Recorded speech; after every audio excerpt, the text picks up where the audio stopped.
Baik, shalom saudara-saudara. Ya, puji Tuhan, kita malam ini sebelum berdoa bersama-sama kita akan merenungkan firman dan menjadi kekuatan bagi kita, keyakinan bagi kita untuk berdoa sehingga lebih bergairah lagi untuk berdoa. Tema kita pada malam ini adalah bebas dari kekhawatiran. Semua orang bisa khawatir. Khawatir banyak saudara-saudaranya, belum terhitung sepupunya. Saudara-saudara dari khawatir itu adalah bimbang. Saudara yang kedua dari khawatir itu adalah cemas. Saudara yang ketiga adalah gelisah. Saudara yang keempat, lebih hebat lagi adalah takut. Dan saudara yang kelima adalah risau. Sepupu-sepupunya ada banyak lagi sepupu daripada khawatir. Ya, bisa galau, ya mungkin tidak terlalu, ya. Tapi ada sepupu yang paling dekat yaitu kacau. Dan orang yang khawatir itu bersaudara dengan semua saudara-saudaranya tadi itu. Tapi puji Tuhan, saudara-saudara, Tuhan kasih kita Alkitab menjadi jawaban untuk semua pergumulan kita. Jadi memang untuk next level rohani harus bergantung pada firman Tuhan. Di sini janji Tuhan kekuatan kita. Dan saudara-saudara, kita bisa bebas dari kekhawatiran, yaitu mempercayai firman. Mari kita buka dalam Filipi pasal 4 ayat yang ke-6. Filipi pasal 4 ayat yang ke-6. Dalam satu ayat ini, Tuhan mengajar kita bagaimana untuk bebas dari kekhawatiran. Dan bagaimana caranya bebas? Dengan cara melawan. Dengan cara melawan. Jadi harus melawan kekhawatiran. Bagaimana caranya melawan kekhawatiran itu? Di ayat ini kita diberitahu untuk mengingat akan Tuhan. Mengingat akan Allah. Sebab waktu kita mengingat akan Allah, pasti kita berserah dalam doa, permohonan, ucapan syukur. Nah, saya tidak membahas semuanya, saya membahas satu saja, yaitu doa. Nah, ini menarik saudara-saudara, doa, ucapan syukur dan permohonan. Menurut kita doa itu apa? Kalau doa itu adalah permintaan, ternyata di frasa terakhir itu ada kata permohonan atau permintaan. Jadi doa di sini itu berhubungan dengan worship. Penyembahan. Kenapa orang khawatir? Sebenarnya karena tidak menyembah. Dan juga untuk melawan ada 3 hal yang dapat kita lakukan. Dengan worship, dengan ucapan syukur, dan juga dengan bermohon kepada Tuhan. Nah, kita masuk ke dalam bagian yang pertama yaitu worship. Bagaimana bebas dari ketakutan? Yaitu dengan worship, berdoa. Doa itu bukan meminta. Tapi doa itu adalah membangun hubungan dengan Tuhan. Jadi ada 2 hal yang perlu kita pelajari untuk bebas dari kekhawatiran sehubungan dengan berdoa atau worship. Yang pertama, kita perhatikan di ayat ini, mari kita baca bersama-sama. Kita baca bersama-sama 2-3. Janganlah hendaknya kamu khawatir tentang apapun juga, tetapi nyatakanlah dalam segala hal keinginanmu kepada Allah dalam doa dan permohonan dengan ucapan syukur. Janganlah hendaknya kamu khawatir. Bahasa Indonesia masih lembut kalimatnya. Sebenarnya dalam terjemahan yang betul adalah jangan kamu khawatir. Enggak ada kata hendaklah. Kalau hendaklah masih lembut. Nanti kita bahas bagian ini. Janganlah kamu khawatir. Bagaimana supaya tidak khawatir? Enak saja, jangan khawatir. Kita bisa khawatir. Ya. Saya sudah 1 bulan lebih, ya cukup khawatir juga karena rupanya lututnya masih lemah dan berat. Ya, tapi harus dilawan, khawatir terus dilawan. Bagaimana caranya? Janganlah kamu khawatir dengan apapun juga. Tapi nyatakanlah semua keinginan apa? Keinginan sembuh, keinginan diberkati, keinginan mendapatkan pekerjaan, keinginan mendapatkan motor, keinginan mendapatkan mobil, keinginan mendapatkan bangunan, keinginan mendapatkan keinginan dalam doa, permohonan, dan ucapan syukur. Nah, dua hal yang kita pelajari adalah mengenai worship, mengenai doa adalah yang pertama, saudara-saudara, dengan berdoa, worship, kita memandang kepada Allah yang sanggup. Kenapa khawatir? Karena kita tidak memandang Allah yang sanggup. Jadi untuk melawan kekhawatiran dan bebas dari kekhawatiran, tidak ada cara yang lain, yaitu memandang kepada Allah. Nyatakanlah semua keinginanmu di dalam doa, permohonan, ucapan syukur. Keinginanmu kepada Allah. Jadi nyatakan semua keinginan kepada Allah. Itu berarti memandang kepada Allah. Mengapa kita bersyukur? Kita memandang kepada Allah. Mengapa kita memohon? Karena kita memandang kepada Allah. Ketika seseorang khawatir, dia tidak memandang kepada Tuhan. Dan firman Tuhan berkata, jangan kamu khawatir, sebab orang khawatir pasti berdosa. Karena mereka lupa Tuhan. Jadi orang yang takut akan lupa Tuhan. Orang yang khawatir akan lupa Tuhan. Orang yang kacau akan lupa Tuhan. Orang yang galau pasti lupa Tuhan. Ya, orang yang mudah galau pasti lupa Tuhan. Yang dia ingat adalah dirinya.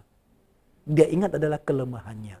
Saya tidak bisa mengampuni, saya tidak bisa menerima, saya tidak bisa menanggung, saya orang lemah, saya orang, dan banyak yang dia ingat dirinya, dia pikir dirinya, dia fokus pada dirinya, bukan fokus pada Tuhan. Itu sebabnya orang khawatir karena tidak melihat pada Tuhan. Jadi bagaimana bebas dari kekhawatiran? Yang pertama adalah dengan doa membuat kita memandang kepada Tuhan. Doa ini adalah penyembahan. Jadi setiap kali kita doa, penyembahan.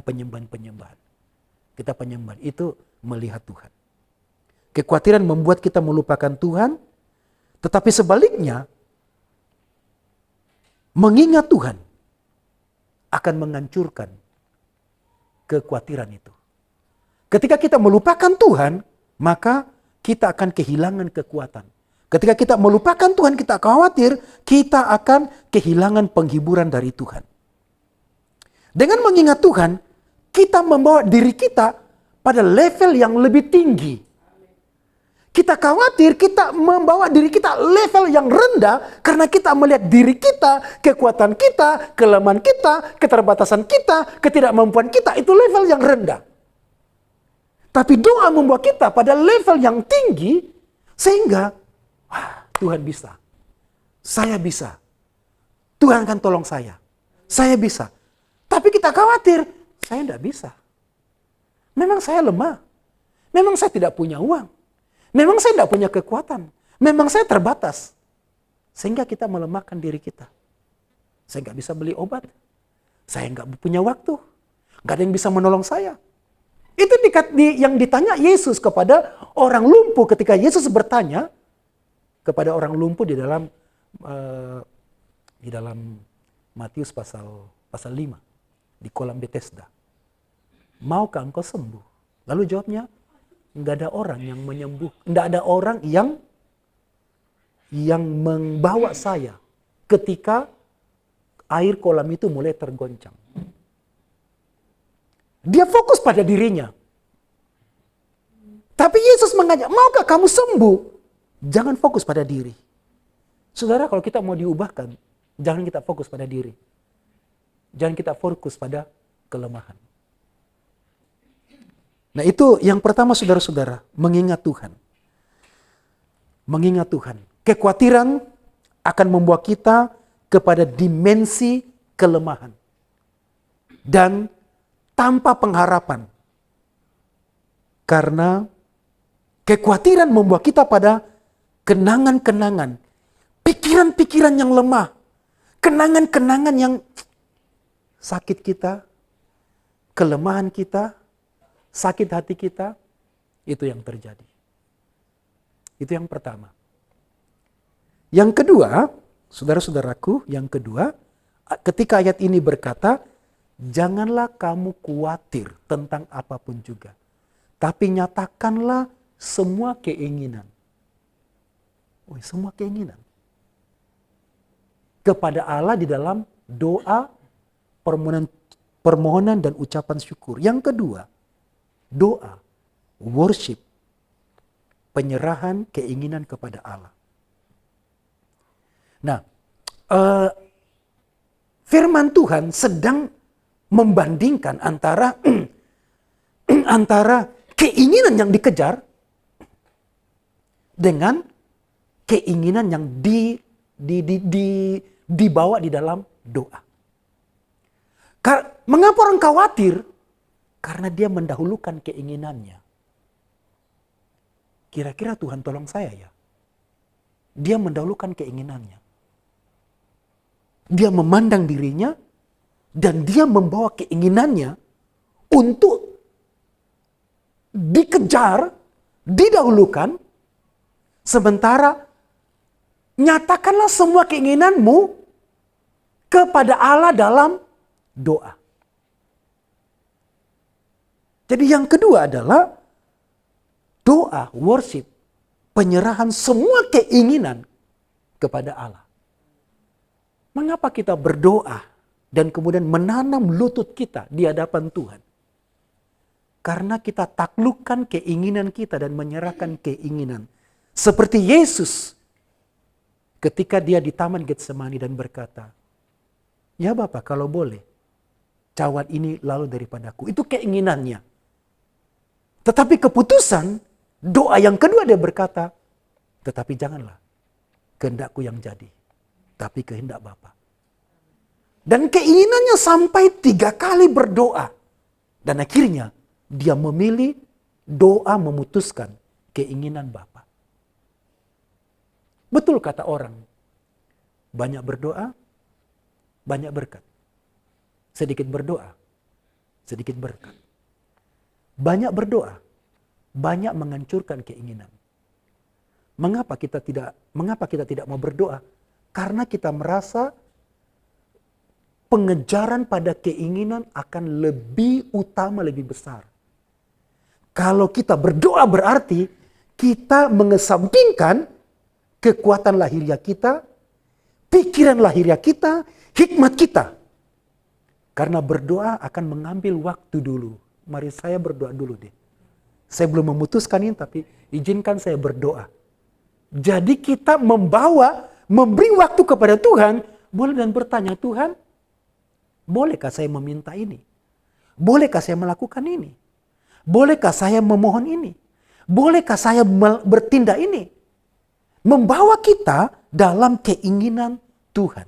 Jadi kita punya keinginan diserahkan kepada Tuhan. Akhirnya Tuhan yang akan bertindak dalam doa kita. Saudara-saudaraku, pengejaran pada keinginan akan membuat kita melupakan Tuhan. Jadi keinginan rupanya khawatir itu bukan cuma bingung. Khawatir itu bukan cuma saya makan apa ya. Tapi khawatir itu adalah saya kejar, saya kejar, saya kejar. Saya tidak menunjukkan bahwa saya takut. Saya tidak menunjukkan bahwa saya tidak punya apa-apa dan sampai saya bingung. Tapi khawatir itu adalah saya tidak perlu menyembah. Saya tidak perlu berdoa. Saya kejar pekerjaan saya kejar uang, saya mendapatkan ini, mendapatkan. Itu sebenarnya bentuk kekhawatiran. Kita mungkin hafal semua Matius pasal 6 ayat 33.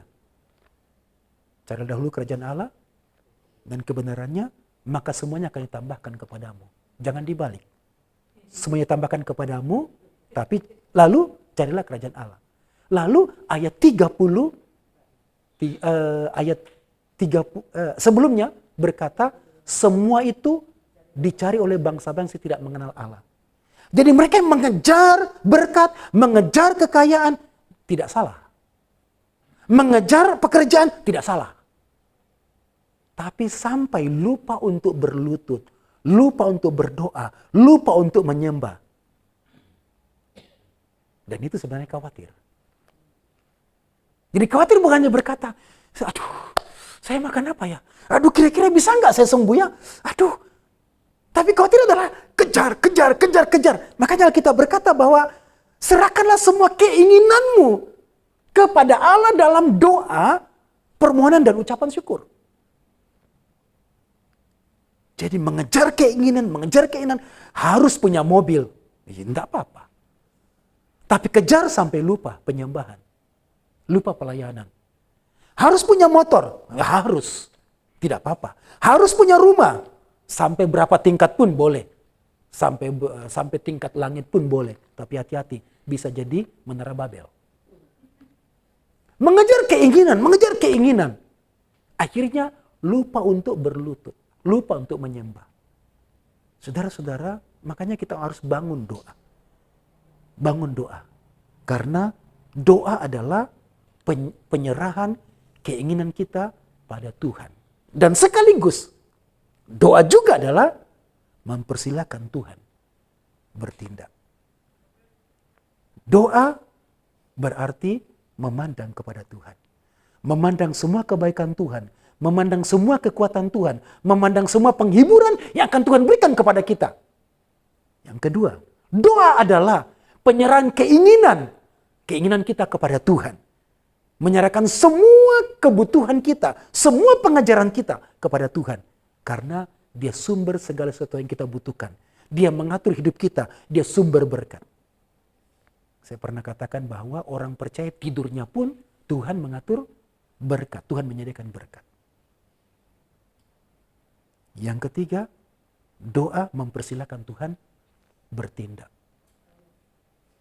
Kita akan menyembah bersama-sama, berdoa bersama-sama, kiranya Tuhan memberkati kita. Mari kita berdoa. Tuhan, terima kasih. Kami punya alasan mengapa kami berdoa. Kami punya alasan mengapa kami harus yakin dengan semua doa-doa kami. Mengapa kami harus berlutut di hadapan Tuhan? Mengapa kami harus menundukkan diri kami di hadapan Tuhan dan membawa semua keinginan, semua cita-cita, semua harapan, semua mimpi, semua kebutuhan kami dan semua perkara-perkara dunia yang kami ingini, yang kami butuhkan, kami bawa kepadamu. Dan Tuhan akan bertindak. Berkatilah kami. Dan kami percaya Tuhan memberkati doa-doa kami. Dalam nama Tuhan Yesus. Kami percaya. Dalam nama Tuhan Yesus. Kami berdoa. Dalam nama Tuhan Yesus. Kami bekerja, kami bertindak. Haleluya. Amin.